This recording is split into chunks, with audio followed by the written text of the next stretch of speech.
If Allah has given you the ability to speak, to maybe teach, maybe you teach some friends in college, maybe you teach some people at home, dress your best. Because you have to be your best when you do Allah's work. Allah didn't give him broken down old horses, like Buick horses. He gave him Ferrari horses. And he took care of them. And he checked on them. Now here's the other part of this.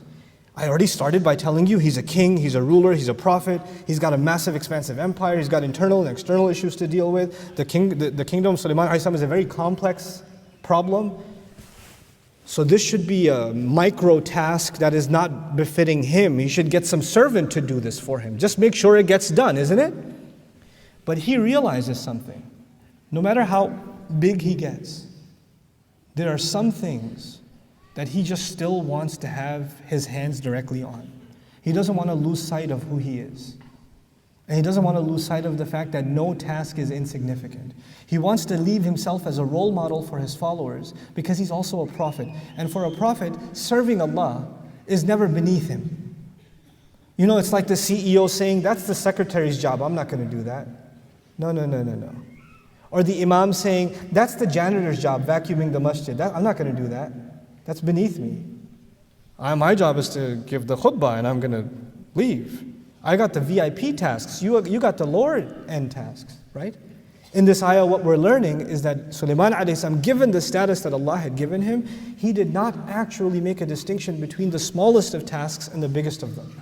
You learn this about Sulaiman alayhi salam on multiple occasions. You know how big his army is, right?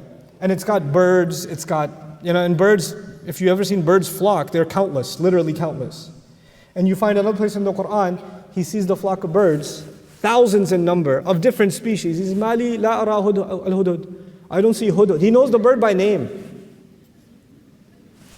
How does he know this bird by name? And how does he know this one bird is missing? Do you understand how meticulous his leadership is? That he checked on this one bird that came late?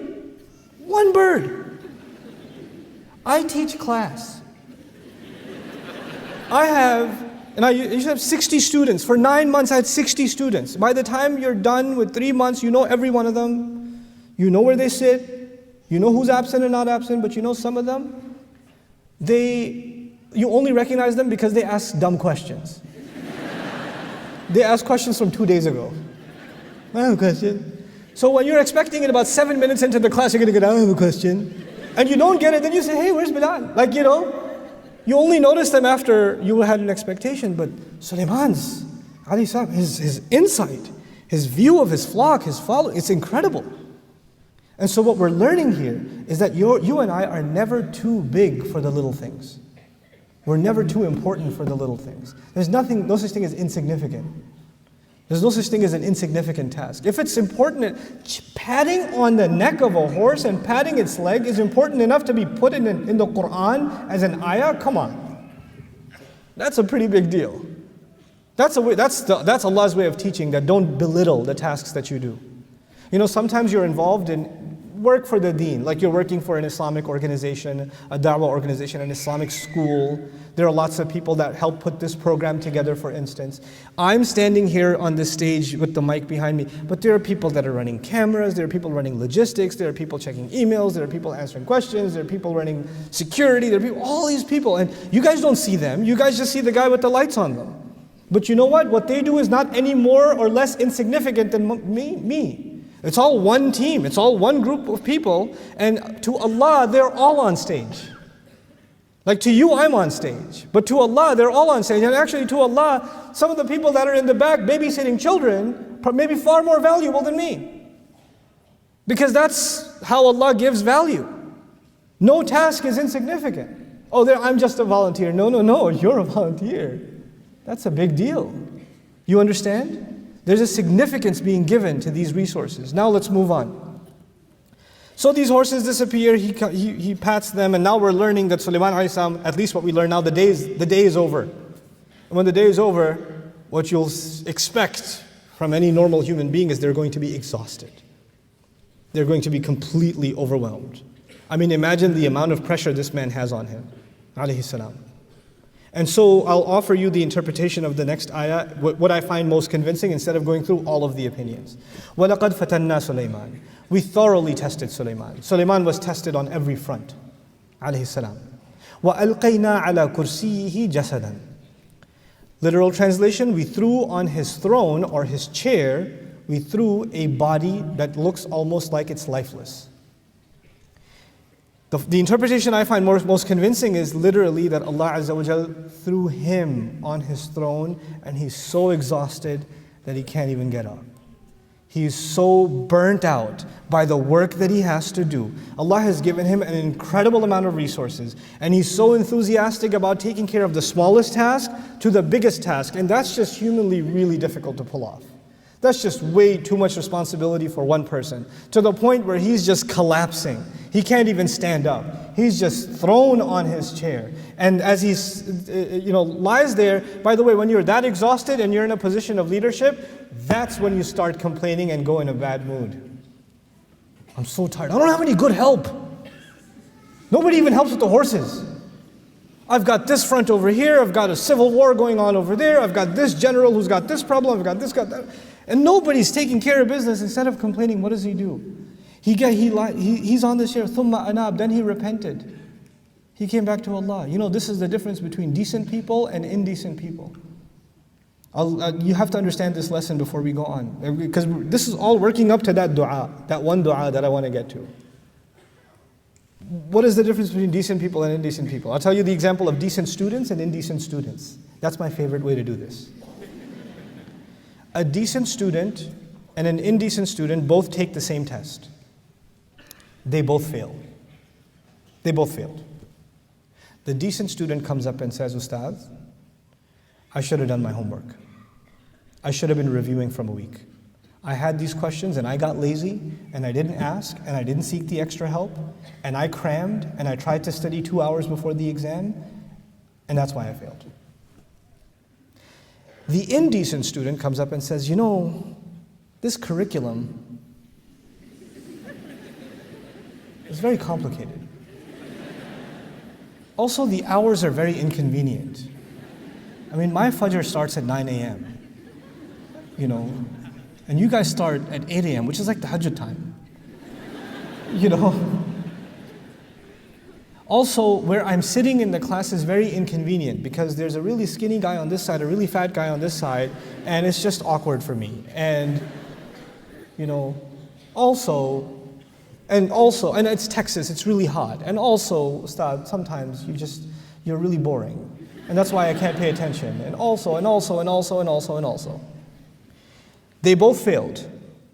One of them comes forward and says what? It was my fault. The other one comes forward and says what? It's the entire universe's fault. The only one not at fault is me. Everything else was wrong. You understand? Now I'll give you another example of decent and indecent people to understand this. You did your very best. You did your very best. You put every ounce of effort in, for example, putting a program together. Right? You did the advertising, you did the marketing, you did the logistics, you did the paperwork, you did this, you did every dot was every T was crossed, every I was dotted, every single detail was taken care of, and yet the program got canceled. It didn't work out.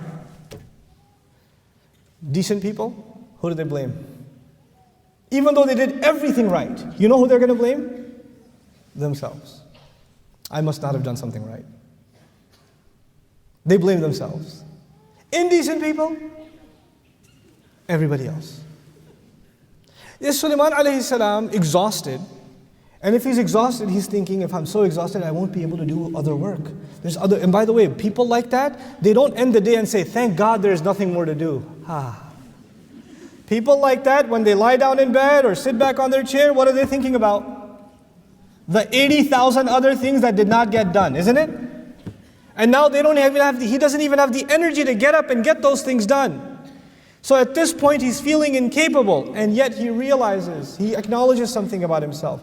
It must be something wrong with me that Allah didn't give me the energy to be able to do this. So he starts repenting to Allah. And then he says to Allah, this is the dua. This is the dua that this session is about. قَالَ رَبِّ اغْفِرْ لِي. He said, Master, forgive me. Forgive me for what? He did everything right. He exhausted himself in Allah's service. This is the attitude of someone who will serve Allah's deen, inspired by the Prophet Sulaiman alayhi salam. You and I, whatever we do to help make the world a better place, whatever contribution you make, it's not going to be perfect because we're human beings. He's not asking forgiveness necessarily for sin. He's asking forgiveness that his good may not have been good enough. It's a big difference, guys. Big difference. You know, this is the same reason that you have Ibrahim alayhi salam, after passing all of his tests and building the Kaaba, saying, Tub alayna, accept our tawbah. Tawbah for what? Building the Kaaba? That's a good thing. But maybe I didn't put the brick just right. Maybe I didn't do this right. Maybe there was something missing. It's Allah's house after all. A lot of pressure. Maybe I wasn't perfect. Accept my tawbah. Accept our tawbah. We're going to do good things, and instead of patting ourselves on the back, we're going to do good things and say, Ya Allah, forgive the shortcomings even in the good things that we did. I have to hold myself and you have to hold yourself. Those of you that are still awake, right, might come up to me because you feel bad for me and come up and say, Ustadh, that was really nice. And even if you say that was really nice or you don't say it, whether everybody said that was really great or nobody said it, I have to ask Allah for forgiveness because I know it could have been better. I have to know I could have held myself to a higher standard. This is what people have to push themselves to. They have to keep pushing themselves. They don't have to be perfect. They don't have to be the best, but they certainly have to be better. They have to keep pushing themselves to be better. Master, forgive me. Then he says, وَهَبْ لِي مُلْكًا, and then give me the gift of a kingdom. لَا يَنْبَغِي لِأَحَدٍ مِّن بَعْدِي. Ya Allah, give me the gift of a kingdom that is not becoming, it doesn't fit anyone that comes after me. Yeah, by the way, mulk in Arabic has a couple of meanings. It means kingdom. It actually also means qudra, capability. Ya Allah, give me the capability that nobody after me will have. Why? Because I have more resources right now. I have more at my disposal. I have more ability to do more good than anyone has ever had. I've got this incredible opportunity. I just don't have the energy, the capability to take care of all of this and put it to use. What good is having, this amazing machine, but you don't have the strength to operate it? Ya Allah, I need the strength and capability to operate this machinery, so give me the energy to make full use of the resources that you've given me. Give me the power to do that. And he also recognizes, because he's a ruler and he is a politician too, along with being a prophet, he realizes that when that much power is in the hands of a human being, when that much power comes in the hands of a human being, then power corrupts. And absolute power corrupts?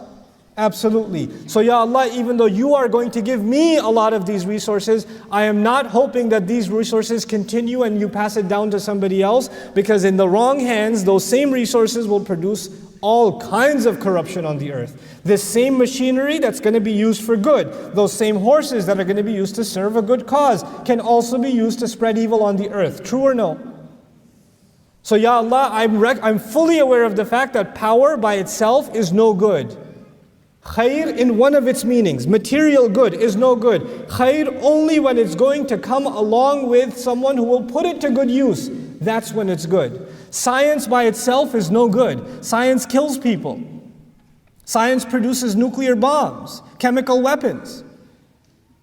But science in the right hands can produce cures. Science in the right hands can produce agriculture that generations haven't seen in certain lands. So he recognizes this and says, Ya Allah, give me, because he's a prophet, give me something that's not going to be given after me. And he recognizes the corruption that's spreading in his land. He doesn't want anybody else to have this, because he doesn't see anybody else capable of handling it. It's similar to Zakaria alayhi salam, who says, وَإِنِّي خِفْتُ الْمَوَالِيَ. I fear the ones who are going to take over after me. They're not qualified. They're just not going to be able to handle it. It's going to go bad. So he says, Ya Allah, fit me to this. Then the other meaning of this that I want to emphasize, and inshallah ta'ala, I'm near my close.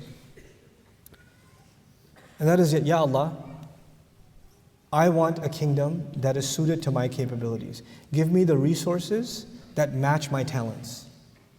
Meaning, لَا يَنْبَغِي لِأَحَدٍ مِّن بَعْدِي means, basically customize my kingdom to me. What I'm capable of handling. Ya Allah, don't give me resources that are beyond my capability.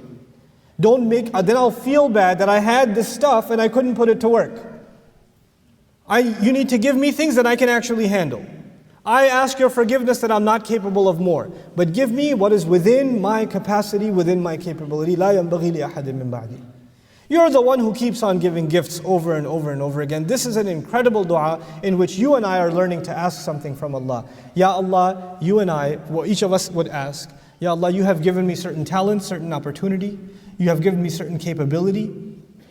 You have given me certain wealth. Now Allah, give me the strength, the will, the moral will, the spiritual strength to put this stuff to good use in a way that is fitted perfectly for me. You know what that also tells you? The good that I'm going to do, I cannot compare with the good that you're going to do. What Allah gave you is not the same as what Allah gave me. And so the way you're going to put your goodness to work is not the way that I will put my goodness to work. And there is no comparison. It's not for anybody else, it's for you. لا ينبغي لأحد من بعدكم. يعني بعد بمعنى دون هنا كذلك. Other than me, it's not for anybody else. I'm just asking for myself. We're learning in this dua that we don't ask Allah for things that other people have. We ask Allah for things that are best for ourselves. Don't live a life of comparison. Don't live a life of comparison. Get Allah to give you what is right for you. وَلَا تَتَمَنَّوْا مَا فَضَّلَ اللَّهُ بِهِ بَعْضَكُمْ عَلَى بَعْضٍ. Don't wish for things that Allah has given other people preferences over you. Sometimes Allah gives other people things that He doesn't give you. But you will have to ask Allah from within what He has given you. Give me something that I can put to work like nobody's business. لا ينبغي لأحد من بعدي. It's so powerful. It's so, so beautiful. In this incredible passage, we're learning to break something. You know, I don't like this attitude at all. I think it's poisonous. The poisonous thing is, I don't want dunya, I just want deen. Where did you get this idea? I don't want dunya, I just want deen. And what does that even mean? Well, I just want to do something for the akhirah. I just want to pray. When he was doing dhikr, what was his dhikr? Patting on horses and watching them race. That was a spiritual exercise for him, was it not? What are we learning? We're learning that engaging in this world and excelling in this world for the right reasons is deen. Engaging in this world. One of the most inspirational places in the Quran that I can't get over is even the ayah of dain, the ayah of loans, the longest ayah in the Quran, business transactions. Business transactions. You don't get more materialistic than business transactions, people. And yet the guy who knows how to write the loan contract, فَلْيَكْتُبْ مِمَّا عَلَّمَهُ اللَّهُ. He should write based on what Allah taught him. Allah didn't teach him. He learned how to write business contracts from the people who taught him how to write business contracts. And it's not a spiritual education. It's an education in finance and accounting. And Allah calls it, Allah taught him. The same verbiage that's used for Allah teaching the Quran. مِمَّا عَلَّمَهُ اللَّهُ فَلْيَكْتُبْ. He gave nobility to even someone who learned business transactions as something spiritual if it's done for the right reasons. We don't separate worldly life from spiritual life in this Islam. We don't. We submit our worldly life to a higher goal. We excel in this worldly life for a higher goal. Your career should mean something more than just putting food on your table. Your educational aspirations, the young people that are sitting here. What is your life going to be worth? What do you want to do with your life? Oh, I like photography. Why do you like photography? What are you going to do with photography? You can like photography, but have a vision, have a purpose. That is khair. I kind of like it. Not good enough. Give me something real. Produce something. Have a vision for something. Ask Allah to give you capability to actualize your strength, your talents. And so, having said this, I want to tell you what Allah did for him. He says, فَسَخَّرْنَا لَهُ الرِّيحَ. We subdued the wind for him. تَجْرِي بِأَمْرِهِ. That flows whenever he commands.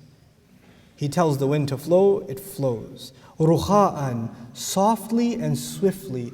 حَيْثُ أَصَابَ, whichever specific direction He wants it to go. Not only does He have an army, He also has a navy. When you have a navy, you have these major ships. And back then they don't have engines. So how does the ship sail? With the sails, right? And if the wind is going in the wrong direction, it's much harder to sail. He can actually tell the wind, 45 degrees, due north. And it's going to go exactly where it wants him to go. And then he reaches a point where they want to fish.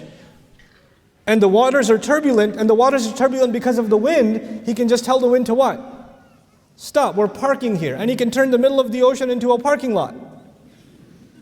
And now the ships stop calmly because the winds have stopped. And when he does this, Allah says, not only did I give him power over the wind, وَالشَّيَاطِينَ, devils, not jinn, he used shayateen, meaning evil jinns, that otherwise would have been rebellious against him. He gave him power over shayateen, that he could take them out in the middle of the ocean and then make them dive for him and collect pearls and whatever treasures from the bottom of the ocean. And of course it's convenient for him to send them down there because the ships are parked up there. That's already been captured in the wind.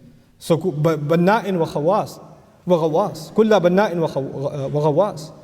All kinds of construction is being done because of these jinn resources. And they're diving deep and finding all kinds of treasures. وَآخَرِينَ, and by the way, some jinns didn't want to cooperate, and the other ones, مُقَرَّنِينَ فِي الْأَصْفَادِ, they're chained up.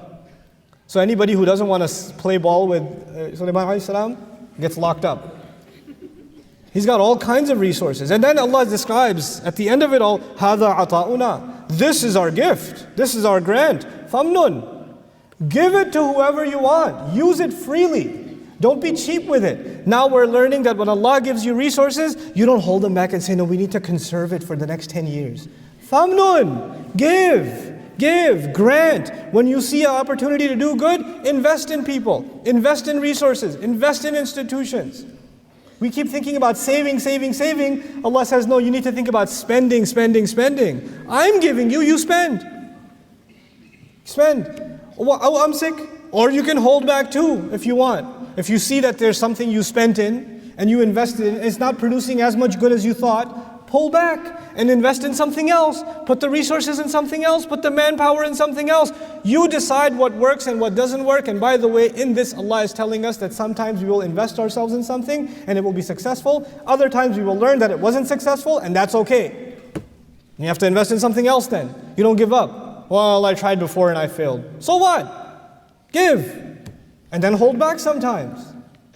بِغَيْرِ حِسَابٍ. But don't audit yourself. In other words, don't hold back and say, oh, I don't know, I've done enough, I think. No, there's never enough. You keep going.